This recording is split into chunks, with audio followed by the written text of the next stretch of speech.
everybody, it's Wendy from Fingersticks Gallery again. We are going to do something a little ambitious that I've never done before. We are going to do a Dutch pour. I have some little canvases here. They are the 3D 6x6 canvases from Walmart. And I've already prepped them with some paint, some white paint. I love using this Behr paint primer in one. It's acrylic, so I mix it with, my pouring medium is actually Floetrol and some Elmer's glue. I pour it back into the Floetrol bottle. It's easier to mix and keep track of that way. It's about 50-50 with a little bit of water. Sometimes with the Behr paint, because it is a good quality paint and it's thick, I have to add a little bit more water to it to make it flow easier. But what we're going to do today, we're going to use 4 different colors. We're going to try to do like a flower looking technique. I have all Apple Barrel and 1 Folk Art. The Folk Art Royal Gold Metallic, Apple Barrel Harvest Orange, Barn Red, and Wild Iris. So we're going to try to make like a, I don't know, we're going to see if it'll make a flower. So I'm not going to use a hair dryer, but I took apart our baster. Normally I use a pen because it has a fine tip and you can blow it wherever you want.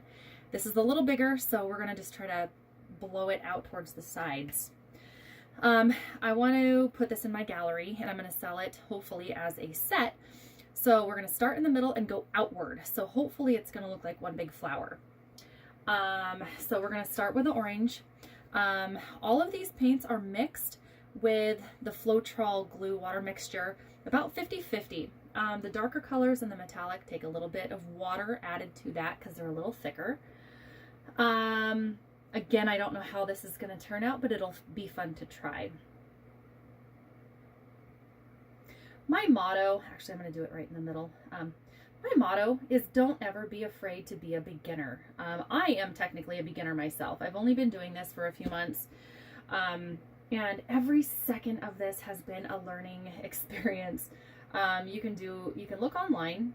Not everybody online does the same techniques, has the same pouring mediums or the same paints. My biggest thing is try it. You know, you're not going to go wrong. You're never going to go wrong. You're always going to learn. So even if it doesn't turn out the way you like it, you've still done it. And if you don't like it, change things up until you do. If you go through a bunch of canvases that you scrape and have to redo, that's fine. Don't ever be afraid to be a beginner. Again, these colors do not have any oil in them. The Floetrol might make a little bit of cells, which is totally fine for that lacing effect, which I do want. And since we're going to try to make this look like a big flower, we're going to do them all relatively the same. Unfortunately, these canvases, they have not been my friend, the 3D. They're really, really loose. So if you can put something underneath of them so the canvas doesn't sink down in the middle.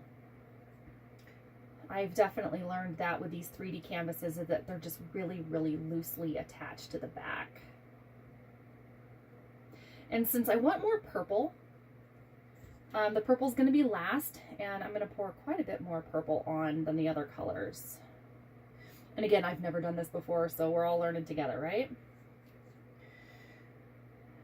Okay, maybe a little more on here. All right, now the fun part. So I'm going to take the baster that I took apart. I'm just going to blow it out. But what you want to do with a Dutch pour, this is the key to a Dutch pour, is you add your base color, and you don't always have to use white. Try it. Try different colors. It's a lot of fun to experiment with different things, so do not be afraid to try. And then some people call it the paint bomb. There's a couple different variations, but they bomb the colors with paint. I guess that's why they call it. Mostly it's called the Dutch pour. And then you just, scoop back over the colors.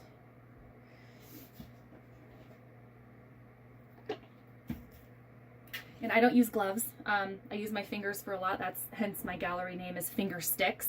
I've kind of throw the sticks away and use my fingers for everything. So, and then you blow it out.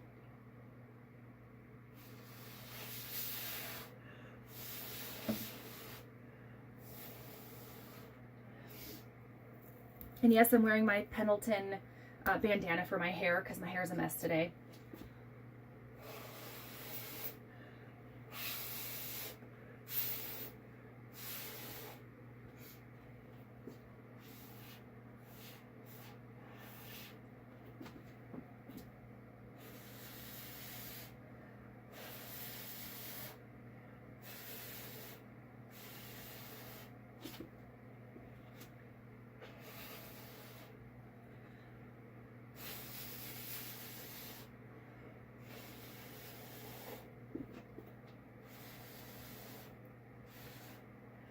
Okay, so my first attempt was not my favorite.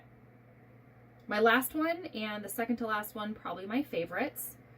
And see, it's making cells already, and that's because of the Floetrol. The Floetrol will, it thins out the paint, so it makes those cells. And it helps with lacing. If you ever want lacing, you can make it a little bit thinner and blow it out thinner on the edges, and it'll make laces. Not a fan of the first one, so what I'll probably do is scrape that, use it for another project, and then re-pour the first one that I did, because I don't really like that one. But I like the rest of them. And if you blow too hard or you have too big of an angle, it'll, you know, spray out. So it makes these little fingers that kind of come out. And you can blow down into them and spread them out a little bit, and it kind of looks natural. But I think once this dries, it'll look really neat. So when you put them all together, it looks like one big flower.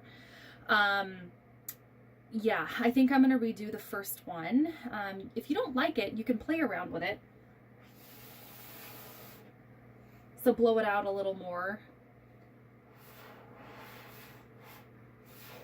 You can blow the white back into itself too. So if you want to have the white come back in and make it look more like petals, you can. My favorite technique, blow out, blow out, blow out, and it makes those petals. Didn't do that with the first one. Anyway, this is going to dry quite a bit darker. I may or may not shellac it. I don't know. I like to use epoxy, the 2-part epoxy. Gives it depth, especially with those metallics. So I will try to get in for a little bit of a close-up.